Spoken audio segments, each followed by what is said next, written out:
Please welcome President and Chief Executive Officer, Marriott International, Arne Sorenson, in discussion with Skift co-founder and editor-in-chief, Jason Clampett.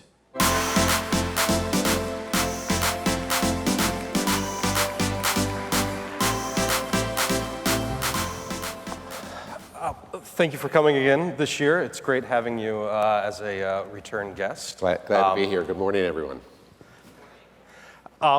Just a reminder, everybody, I think Dennis mentioned it and we saw it in action.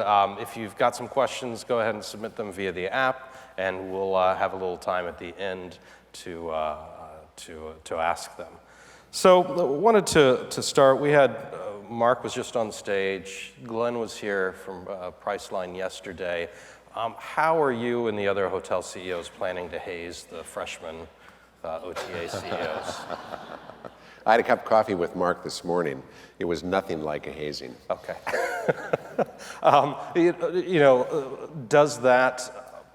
Does the change in leadership at those organizations mean anything for as you're negotiating for contracts in the future and your relationships with them going forward? I don't think the change in leadership means anything. Obviously, all of us know Dara because of his involvement at Expedia, and fascinating to see him go to Uber.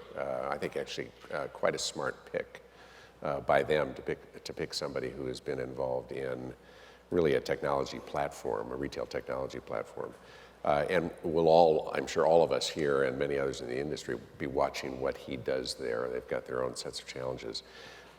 You've got, obviously, notwithstanding a change in CEOs, you've got considerable continuity in other leaders at both Expedia and at Priceline. And so I suspect they will continue the strategy that they've been doing, not a dramatically different one. And I suspect we'll be continuing the strategy that we've been doing the past few years, notwithstanding the change in leadership.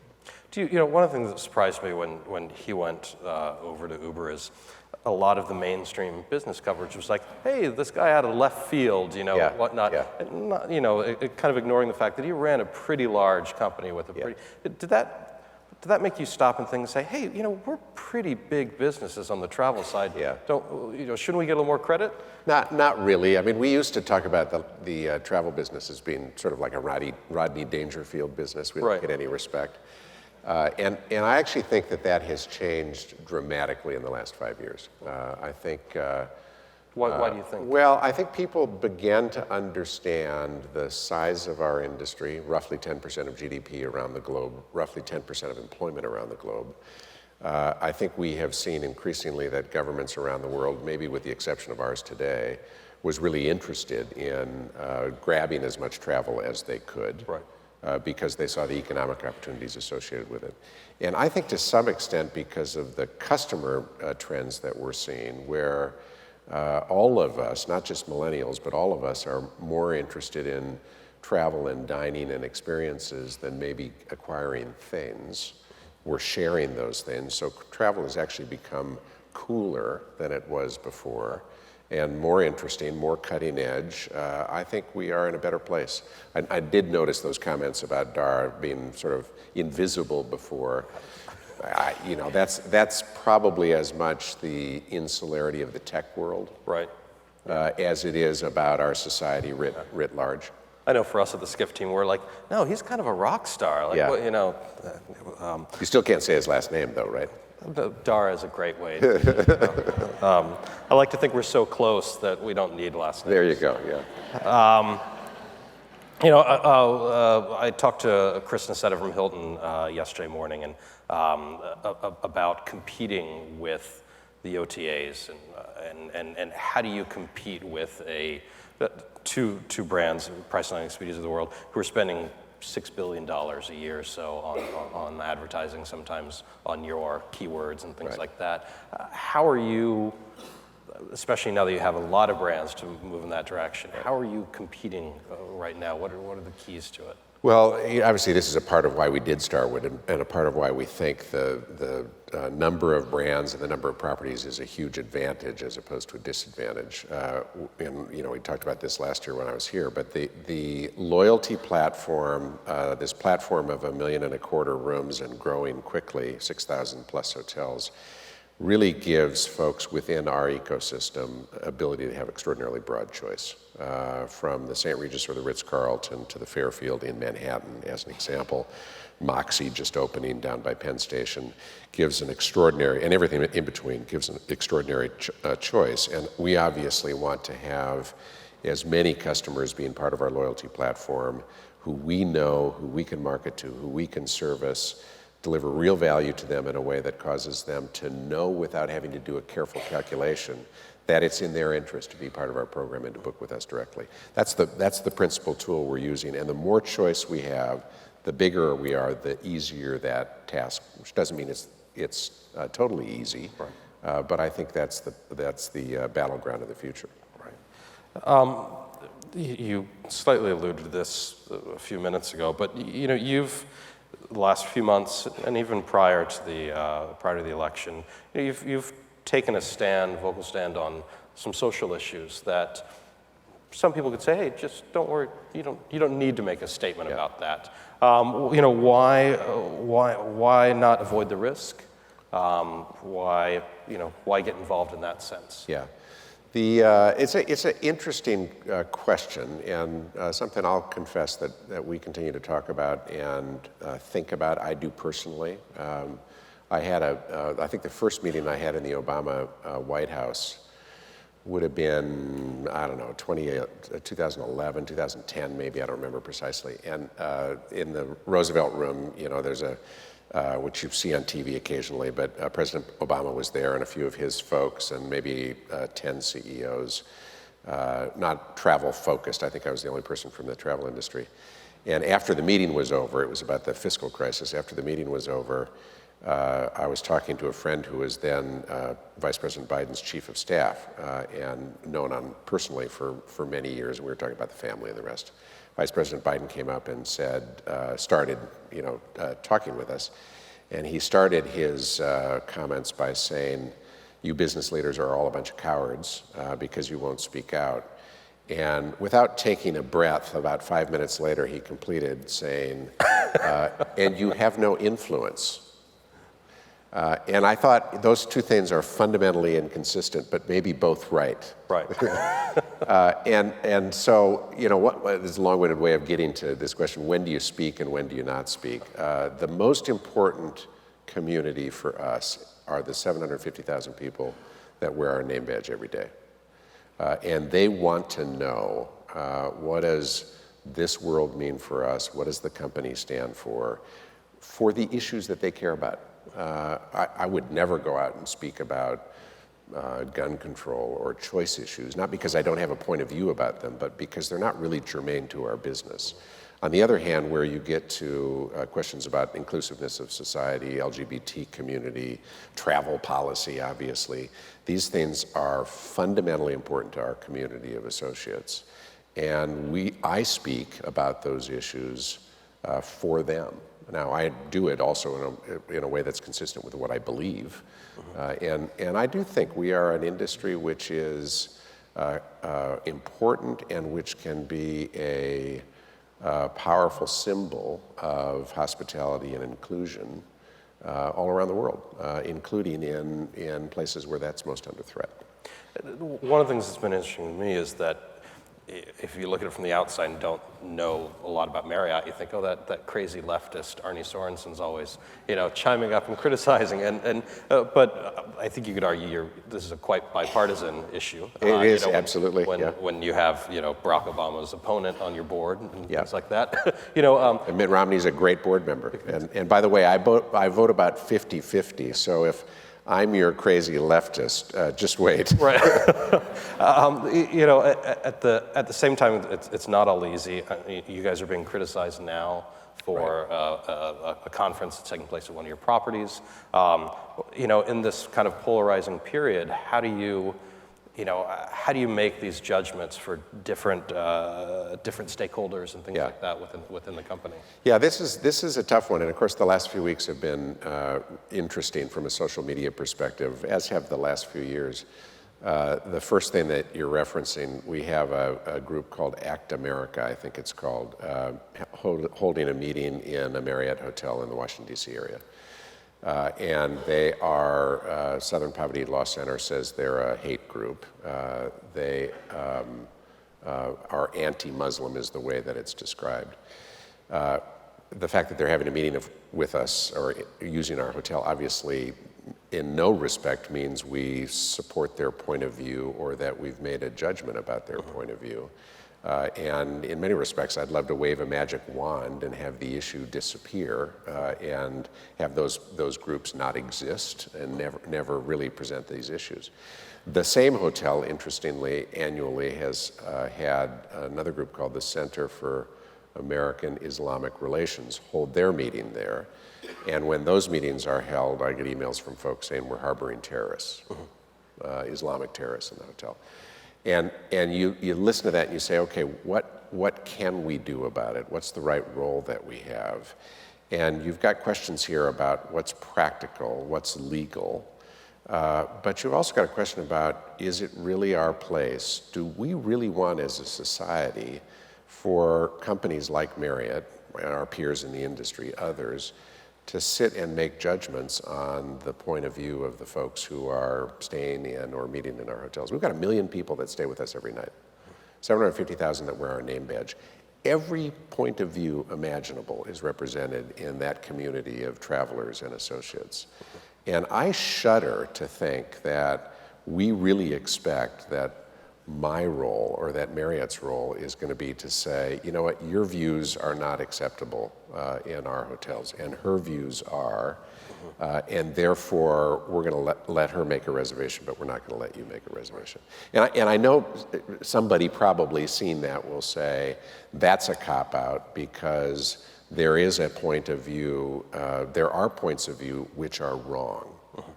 I agree with that. There are points of view which are wrong. Many that I personally believe are wrong.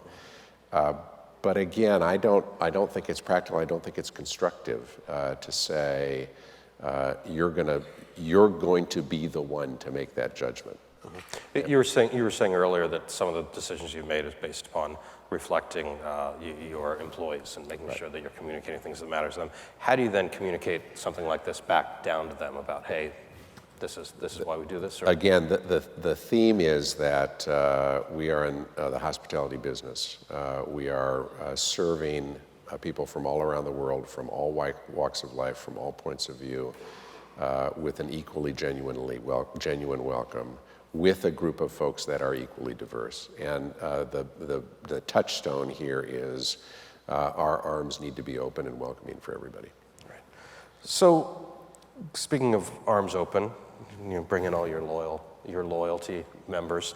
Last year you spent a few $1 billion to expand loyalty. You're 1 year in. You've done some integration of programs. I can switch miles from Marriott Rewards to SPG, and then maybe they get lost somewhere along to Ritz-Carlton. And as a consumer, it's good to see that happening.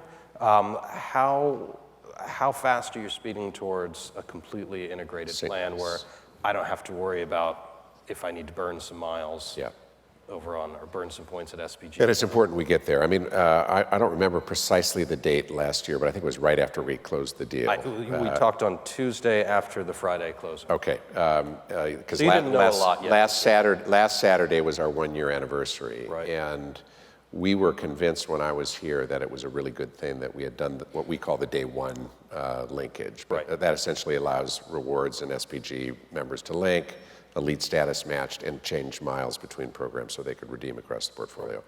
And that has turned out to be an extraordinarily important step, which caused particularly the SPG community, but also the Marriott Rewards community to say, oh, we see now there's benefit immediately from Marriott and Starwood coming together. Not as simple as we want it to be, but breathtakingly fast.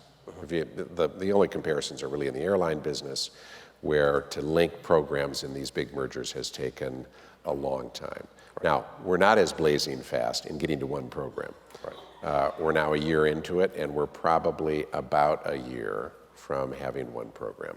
Now, I say about because we don't control all of this, and there's a lot of work that has to get done. We're going to make sure the revenue platforms work before they're rolled out, technology partners, et cetera. But we'll get to one program.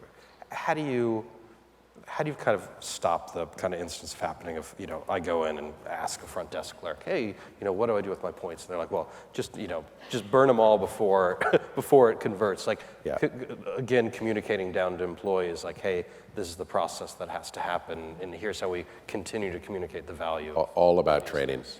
So even before we did the deal, obviously, because you're delivering those benefits on day one, midnight of close, we had training materials ready to go, and they hit the hotels so that the team would be trained the moment the transaction happened. I've not heard a single associate anywhere say a comment like they what probably you just treat done. you a little differently, though. Well, maybe, but you have you got to find ways to make sure you're hearing what's happening in the system. Yeah. And it's not like they could answer necessarily every question, but the training was good. And I think generally folks are saying just the opposite, which is what's happened so far is great. What's coming in the future is even better. So your year in, year anniversary. What's the biggest learning that you didn't expect? Nothing terribly dramatic, I guess. We even before we closed the deal, we were impressed by, maybe a little surprised by the rabid loyalty of the SPG group. And we probably shouldn't have been. I probably shouldn't have been, because partly this is human nature. When we invest in something as our platform, if I'm a regular traveler, 100 nights a year, and SPG is my program, I should know that they're going to be pretty enthusiastic about that program, and sort of have an ownership sense about it. It's my program. What are you going to do to it? On balance, that's a positive thing, not a negative thing, because if we can convert that rabid loyalty to ours long term, that's a really good thing. I think the second observation would just be, and this is obvious too, but it is about technology. And sometimes that technology is exciting and intuitive, and really all the customers see it, and it's obvious.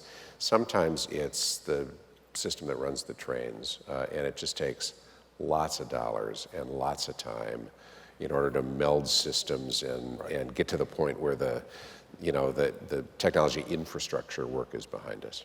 And you had said last year that was one of the biggest challenges you see ahead, and you're lucky you're not an airline where it's going to take 8 or 9 years, or if you're,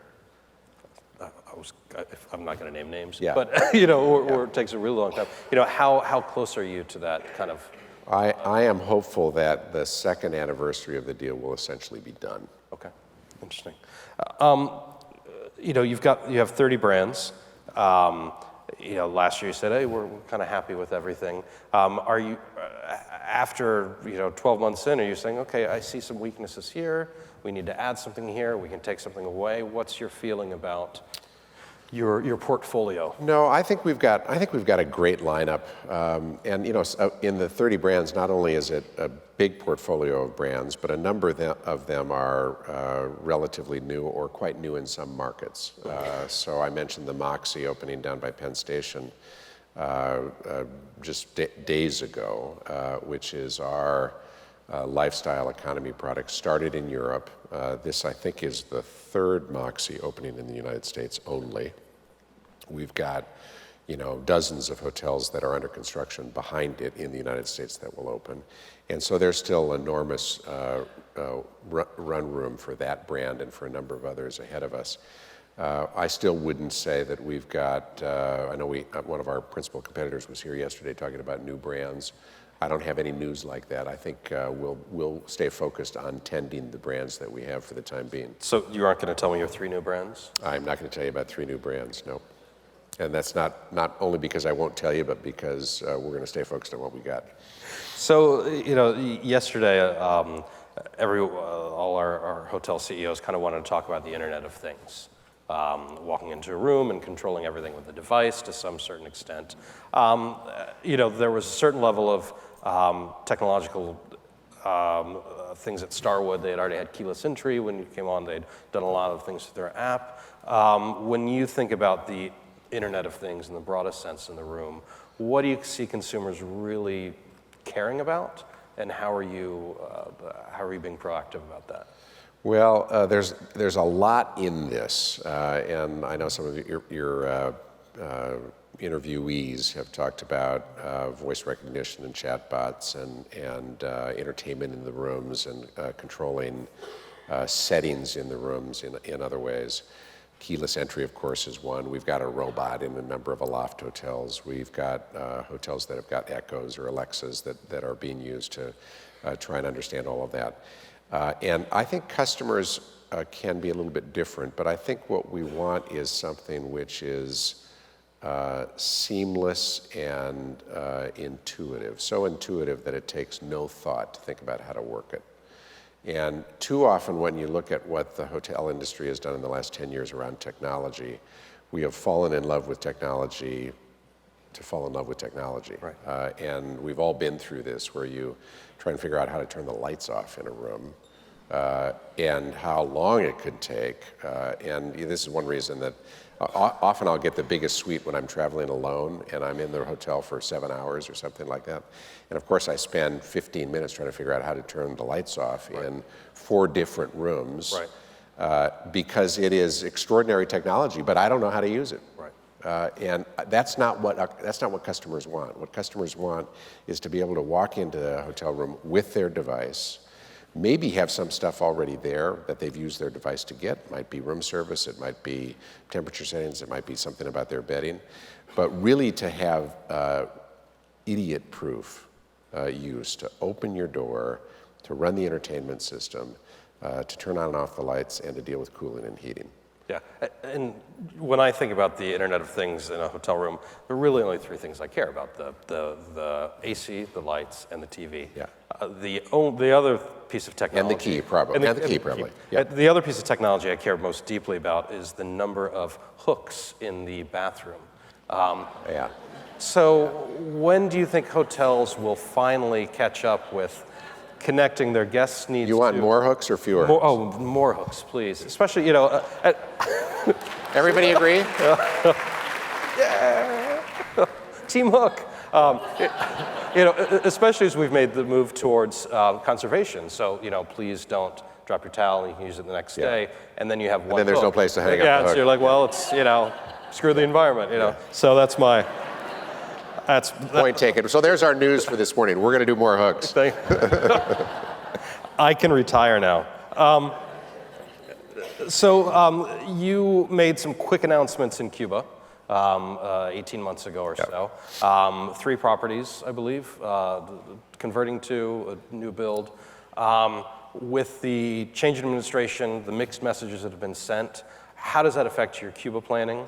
Both with the existing properties you have and then going forward? I wish I had clear answers for it. We're operating 1 hotel today, 4 Points in Havana. And that was the new build, right? No, that was a hotel that existed. We have 2 others which are signed and in development, I believe, and probably another handful that we're talking about. The way the legal structure works today, you need authorization from the U.S. federal government in order to enter into each one of these agreements. We have authorization for those first 3. One of the challenges, though, is they are 2-year authorizations which have to be renewed. Right. So even before you get to what the executive orders would be or what the legislative conduct will be in the United States, there's a question of, okay, what happens in the State Department in terms of renewing those authorizations? And the short answer is, I don't know. We are hopeful that what this administration will say is, at minimum, who's ever there and has permission to be there should be grandfathered. And then now let's look at how we want to engage with Cuba going forward. Obviously, shouldn't be a surprise to anybody. In the industry we're in, engagement is so much more powerful than any other approach. You look at our history with Cuba from the United States, this is a country that we've put in the penalty box for 50 years. We accomplished nothing. We have a much greater ability to accomplish change in that place, change there for the Cubans, for their lives to be better, create a relationship which is much stronger by being engaged than by going back and putting them in the penalty box. I think it would be absolute folly to go back to the position we had before. Well, hopefully President Pence will get some stuff in place. We're going to take a few questions from the crowd now. We have about 4 minutes. Can you read that? I can. I got a new prescription the other day. If the U.S. supply of properties, I'm sorry. Totally lied. We're going to go to the next question that I could read. Can you talk about the objectives behind your deal with Alibaba? Yeah, so the Alibaba deal is, I went over in first few days of August, I guess, to announce that with the Alibaba team because I thought it was so important. They are obviously a massive technology platform in China. 470 million distinct users each year of the Alibaba platform. They are not particularly strong yet in travel, although they've done a lot with Fliggy now it's called, and we've been working with them both through Starwood and Marriott in the past few years. But they believe there's more opportunity for Alibaba in the travel space. We believe, obviously, that there's enormous growth associated with Chinese travel and the trends in that. There are, last year, we think 130 million outbound trips from China to other parts of the world. That number is growing healthy double digit, 20% a year, something like that. And it's heading towards 500 million a year. And the notion really simply is let's connect our customer group with Ali's customer group. Let's create an experience for outbound Chinese travelers in the first instance, which meets their needs for language and food and services that are important to the Chinese travelers. Let's link loyalty programs. Alibaba knew, I don't think this deal would have happened if we hadn't done Starwood. Because I was going to ask. It puts us in a very distinct place with 400 luxury hotels across our luxury brands. All of these dream destinations, as well as huge choice in other segments of the industry, where Ali can say to their customers, we know that Marriott is best positioned to give you whatever hotel experience you want when you travel abroad. And we expect to ride that with Alibaba for a mutually beneficial place for the next few years. Interesting. Does Marriott have a tech merger and acquisition point of view? What kind of acquisitions might you make? It'll be interesting. Only time really will tell. We've done a couple of things so far. We made an investment. It wasn't a full acquisition. An investment in PlacePass earlier this year, which is you think of as an online concierge maybe, but it's an experiences platform which will be linked to our sites and allow our travelers to get things which are obvious. I want a bus tour of London when I'm in London, or much more unique. Can I get a cooking session in one of Jason Atherton's restaurants before the restaurant opens with the chef in his kitchen, and how do I set that up? And we think there's a huge opportunity in that space, and believe that investing in a tech platform is a much better way for us to go about doing that than trying to start it from scratch. Alibaba, there's a joint venture in the midst of this structure I've just talked about between Alibaba and Marriott, too, which allows us to play in this space. And I suspect we'll see that we're doing a handful of tech investments every year, maybe more than that. Whether we buy in their entirety any tech companies, we'll have to see. Okay, well, we're out of time. I want to thank you for talking today. Yeah. Thank you all. Nice to see you.